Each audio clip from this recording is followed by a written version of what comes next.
พร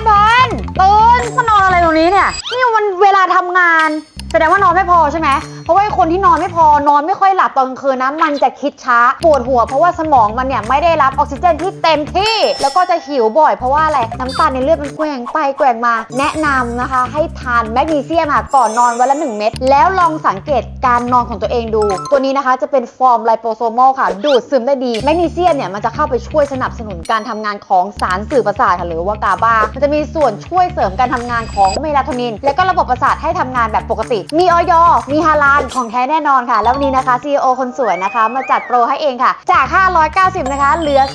290ค่ะแค่1วันเท่านั้นค่ะเหมือนกับโปรของพี่ป๋อเลยนะคะ